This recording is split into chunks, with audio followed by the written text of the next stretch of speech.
Très bien, mec. Nous avons deux bêtes tout simplement vicieuses qui s'affrontent. En haut, nous avons les chiens prédateurs. Vous vous souvenez d'eux, envoyés pour traquer mon garçon, Royce. Contre les chiens de l'enfer de Riddick, de Crématoria.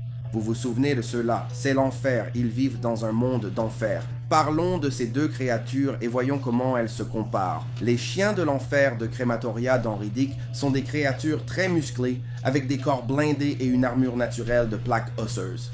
Ils sont grands, mesurant environ 1,20 m au garrot. Ces bêtes sont cauchemardesques avec ces mâchoires. Elles sont résistantes à la chaleur pour survivre sur une planète infernale. Ce sont des créatures brutales, guidées par l'instinct, mais capables de reconnaître la dominance au sein de leur meute ou clan. Maintenant, le Predator Hound, c'est un tout autre niveau de créature, je dois le dire. Il est bioconçu pour la chasse, utilisé par les super prédateurs. Ils mesurent environ 1,80 m au garrot. Ils ont une carrure vraiment massive, une peau épaisse avec une armure naturelle et des défenses. Et ils ont été améliorés pour le pistage par l'odorat et la fixation sur une piste. Ce ne sont pas de simples créatures sauvages. Ils sont partiellement contrôlés et je les classerais comme semi-dressés. Vous avez vu comment, en plein milieu d'une attaque, ils ont pu les rappeler comme ça. Cette bête encaisse des balles et continue de foncer.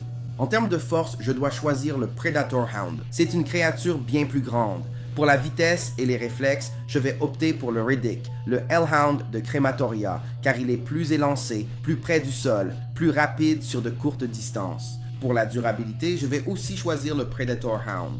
C'est comme son armure, c'est difficile d'atteindre, et ils encaissent des balles. C'est une égalité férocité.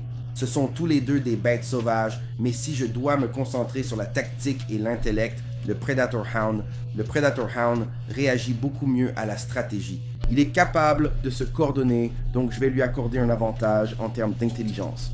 Et c'est ça, le facteur X, non? Maintenant, si ça se passe sur Crématoria, c'est l'environnement des Hellhounds. Mais si on place ça dans un endroit neutre, comme même la réserve de chasse, je dois choisir le Predator Hound, et avec une assez bonne marge. Je dirais que sur 100 affrontements, il l'emporterait 65% du temps. J'adore le Hellhound de Riddick, mais ils ne peuvent survivre que s'ils parviennent à esquiver rapidement et à viser la gorge pour une victoire rapide.